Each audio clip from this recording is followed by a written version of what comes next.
Hey everyone, my name is KryptoCal, and welcome to the next episode of All the Mods 9, GregTech Gauntlet. Hello Grace, it has been a while. Hello. It has been a minute. I think to start off the episode today, we have to get ourselves some black steel because we want to get ourselves into HV energy hatches so we can actually fully get to the EV tier of crafting material. Man, I put my particles back on, but that is a mess. All that pollution. What's going on up there? That's nasty. Yeah, I was gonna say just do that.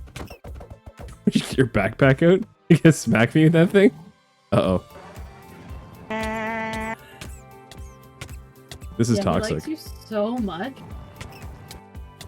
And we've been doing a little bit of work in between episodes. We decided we were going to try and make a larger room that we're going to use for more multi-blocks going forward. But we didn't want to just go with the basic old room that we've been doing over here the entire time. We kind of wanted to do a little bit of something different, a little more interesting, but still kind of keep with the overall theme. I think so. I think the rooms look really cool and they're great because we can have multiple multi-blocks in them instead of just these rooms, which are a little on the small side, honestly. Let's go ahead and show this new room off. Nice. The centerpiece of this whole thing is designed around this mini apiary we've designed for our starry bees. We decided to bring a little bit of our overworld, our pride and joys back from the overworld and bring them over here. And with the bee pathfinding, it can get a little messy. So we actually wanted to make sure we keep them kind of closer to the middle of this structure. We have a mob fan at the bottom and in the top of the structure so that we can keep them kind of floating in the middle. And that's why you probably see them bouncing every once in a while. So yeah, what we've done is we've designed this room to kind of be a way to expand outwards a bit from the middle of our paths, because currently in our other designs, as you can pull up in the map, we've basically just had straight room connections and had no other expansions off to the side at all, which kind of left it a little bit difficult to make larger rooms because there'd be clearance issues running into the other rooms beside them. In this case, because we do have a little L-shaped connection here, we have plenty of space here that we can start expanding out more and more and making larger and larger rooms. We're going to probably end up making other variations of rooms like this in the future, but I think overall, this is a very good start. I love these steel sliding doors. You can just right click them normally and they have a really cool opening animation. I think they look super awesome.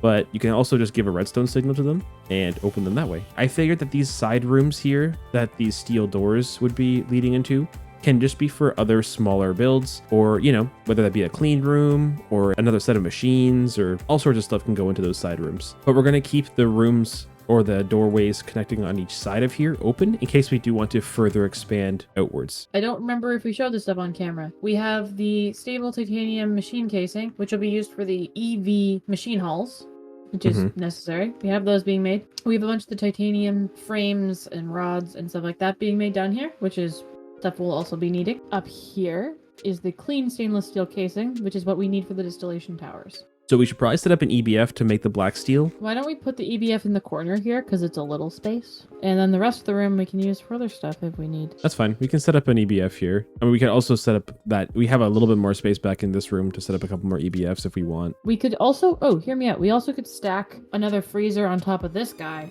and then have 2 EBFs up here. Well, let's go ahead and get ourselves one more blast freezer in here, or a vacuum freezer, and then we'll get a couple EBFs, get ourselves some black steel going so we can push forward, get that HV energy hatch, and then finally move on to the distillation tower.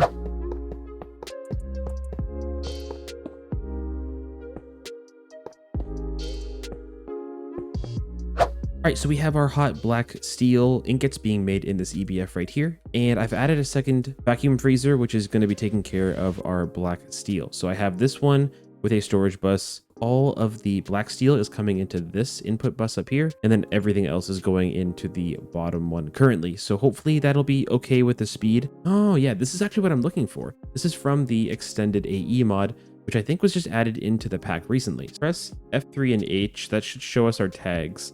And so the one we're looking for is forge hot ingots. So if I come in here and take a look at our storage bus, if I go forge hot ingots, will that work? If I take this back out and put it back into storage, will this go right into here? It does. Oh, that's awesome. This should always send all hot ingots into our vacuum freezers. And now that we have black steel, I added a pattern provider here that's going to be processing and making fine black steel inside of our wire mill, but it's only going to be available on request. And that's because the fine black steel is really only used for one thing, and that is going to be the high voltage coil, which is going to be very important for making us the HV energy hatches. I also went and I added a wire mill down here that's making black steel as well, but it's making the 1x black steel wire. And that's because we're going to be wanting to make the black steel cables for a couple machines down the road. And while I was doing all that, Grace was doing some stuff over with ChemLib as well. And she's also getting prepped to be able to potentially get into the GregTech apiaries soon. The bee obsession never ends around here. No. I've been prepping us a little bit to get the last couple things we need for the HV energy hatches. I've been working on getting the sodium potassium that's needed to craft them. Because we got the black steel wires, now I'm able to craft the apiary for the bees, specifically the EV one, not the HV one, because the HV one actually eats the bees, and I don't really want to do that. I prefer the one that just is better. It doesn't eat my bees, but requires the higher efficiency ones to run, because all my bees already are efficient. That is an ugly multi-block though, I will say. It's super ugly. I don't like it at all. I'm probably going to start trying to get those set up for the hives that we have over in the bee wing already. So how many bees can fit in one of those apiaries then? A lot. Is it 10? Is that what it says? 10? 32 seconds for that many combs? Oh, what? That many combs every 8 seconds? Like, what? Yeah, we're gonna have combs, man. How are we gonna we're gonna have to build like a big comb processor, I guess, yeah. Well, then I will invite you to look at the GregTech comb processor. It's a stand mixer. It's just a stand mixer. Okay, but that's actually kind of cool though. That's actually a really cool multi-block. If it doesn't actually spin, I'm gonna be disappointed. Yeah, I'm gonna riot. But like, regardless, but it's very cool. And now that we've done all of that, we have access to the HV energy hatches, I think. But the HV cutter we actually can make. We just went through the work of getting the red steel, and now that we have the red steel, we need to use the red steel to turn into the red steel buzzsaw blade, which is used in the cutter. Ah, more EBFs. I have one extra spot. While I was doing that, Grace actually set up the production for this fluid over here, the sodium potassium fluid. This is being sent back into AE2, 134 buckets and counting. So I'm going to come back over here to where we're making all of our chips. The LPIC wafers are just sitting here waiting to be used. So because this chip is an EV quest related item, what we're going to do because of that is make a side room in our giant multi-block facility and turn it into another clean room. And I'm thinking this one will be probably about a 7x7. If we're using this as the door, why are you making a wall there? This door might actually work. I don't think it does. Well, it's a solid block, so I don't know why it wouldn't. Do any doors count? Yeah, I think if we can use these as the door... That would be sick. Yeah, because you were about to have us go out of a door to hit a door. Sounds like fun to me.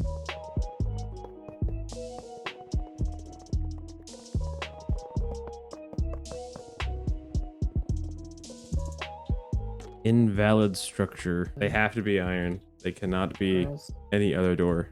Okay, I figured it out. You have to have the entire roof be the filter casings, except for the edges, as well as having one maintenance hatch and one energy hatch. So that was the problem. I didn't have all of the filter casings on the roof, so that I think fixed the problem. I'm gonna give it a little bit of power here, and this should be large enough to at least support our production of those chips. So this is starting to do its cleaning cycle. Now there's a couple ways we can get these LPIC wafers to the clean room. I think what we'll do actually is just set this to be a drawer with a downgrade. We'll just grab our storage controller back here and link this drawer up so we have access to these. So we have to get applied energistics into here somehow. So I think just getting a wireless connector is probably going to be a good idea. All right, there we go. And to keep this really simple, all we should have to do is just place down a drawer. Our cutter is going to go right here. Just a simple export bus should be totally fine. All we have to do is make sure we are exporting lubricant and also the LPIC chips. And once this is given some power, there we go. And we get 4 at a time for this recipe. So that's really nice. And now that we have those, that is the final ingredient that we need to craft up the first HV energy hatches. So we will just lock this drawer and add this. We have everything that we need. We've done it. So now that we have the HV energy hatch, we can basically go ahead and start looking at this left quest line here. And the whole point of this is to get to the point where we are making liquid styrene butadiene rubber. We also do need the silicone rubber. I think there are a couple recipes that we do need it for. The 2 starting points here are going to be the sulfuric naphtha and the steam bucket. Steam obviously just comes from boiling water. That's no problem. But the sulfuric naphtha is a little bit more of a process to get to where we want to be. To get this stuff, we have to put heavy oil inside of a distillation tower. This is the stuff that we're going to then send into the further processing, where we need to turn it into the lightly steam cracked naphtha. And as you see behind me, I have done a little bit of experimenting on some designs on how we can better utilize some of the space in this room. A lot of this space is nice and open because we're going to be having a lot of multi-blocks in here, and well, having space is king when it comes to setting up multi-blocks. There is still going to be quite a few processes that are just single block processes. Having spaces that are designated just for that stuff is going to be really awesome. And I think this little design behind me is going to be really cool. Essentially what I'm thinking is we're going to have just a set of laser nodes in the middles here, and then we can basically have machines below them and also above them. And I'm thinking what we can do is just make use of one of these larger interfaces. And if we have a laser node right here connected to all these other ones, this is going to be super easy just to stock everything we need to in one interface, and only taking one channel to do so. I think this will be just enough space. It's not a lot. It's only a 1 block gap, but all we really need here is space for the power cable to run in the middle. And that's pretty much it. So I think we're going to have just enough space. Grace has been playing too much. That's a lot of titanium. That much today. That's a lot of titanium. Holy cow.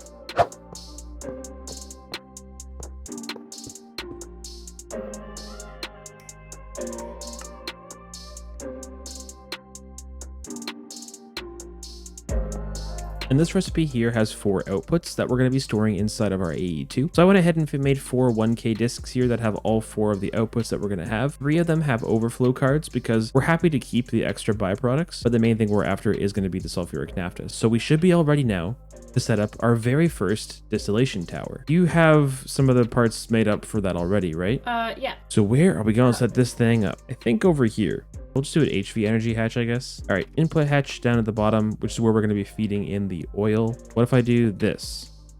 Okay, interesting. We learn. So it doesn't have to be in the middle, but there only can be 1 output hatch per Y level of the multi-block. Okay, but if we take a look inside of our storage, we should see naphtha. We have to take that sulfuric naphtha and say, forget the sulfur part. We hate it. React it. Naphtha. You just chemical react it with hydrogen to get rid of it. Oh, we can actually electrolyze it to get all of the hydrogen back and sulfur. No, Cal, I did want to ask you, before we get too much further into the chemical reactors, do you think it's worth it to do the chemical reactors now, or to make the polytetrafluoroethylene so we can make the large chemical reactors? You know what? Let's do it. I've been excited for the LCRs. Okay. Let's get this thing going. Let me explain. Time for another segment of Grace Yaps. Let me explain. To make that, you need to chemical react oxygen and tetrafluoroethylene. But to do that, you have to get tetrafluoroethylene from chloroform and hydrofluoric acid. But to make the chloroform, you need methane. You also can get methane from sulfuric gas, and those are all part of the process that we already started over there. We basically need a couple different steps. Lots of chemical reactors. So many chemical reactors. You use lots of chemical reactors to make bigger chemical reactors. Let's get ourselves a chemical reactor set up where we're going to be taking our sulfuric gas that we just started making, combine it with hydrogen, and we're going to get hydrogen sulfide and the refinery gas. Ah, working. Nice. And so we're left with 1 bucket of hydrogen sulfide and 16 refinery gas, which is the really good one that we need. The reason I'm giving these interfaces is because some of these outputs aren't being voided once they're full. So if they're all trying to share one interface to import, one thing could clog up the interface. So that's why I keep it separate like this. Now we have to take the refinery gas and put it through a distillation tower to get the methane gas. We're gonna have 1, 2, 3, 4, 5. The rest of this can just be stainless steel, I guess. All right, so what is this making here? It's making butane, propane, methane, ethane, and helium. So we need to get discs for all of these. It's disc time. Be right back. Disc time. Okay, I added all the drives. I added propane, helium, methane, butane, and ethane. So those are the 5 outputs. Yay. Device missing channel. Wait. No, I need the big one. That should stop it from connecting. All right, there we go. To get the liquid chlorine that we needed here, or the chlorine for this chloroform recipe, we have the methane, but we realized that we were completely out of chlorine because we're turning all of it into the titanium tetrachloride. The alternative is it actually accepts the mechanism chlorine as well. And if you remember from a few episodes ago, a while ago, Mechanism chlorine actually is very easy. All you do is take the brine, which we're getting inside of our evaporation towers, and then the brine can just be sent through the electrolytic separator to get chlorine for every 10 buckets. So we're actually producing it at a quite decent rate. One condensator here is just providing 256 millibuckets per tick. And now that we have a source of methane and a source of the liquid chlorine from Mechanism, we can actually use this recipe to make hydrochloric acid and the chloroform.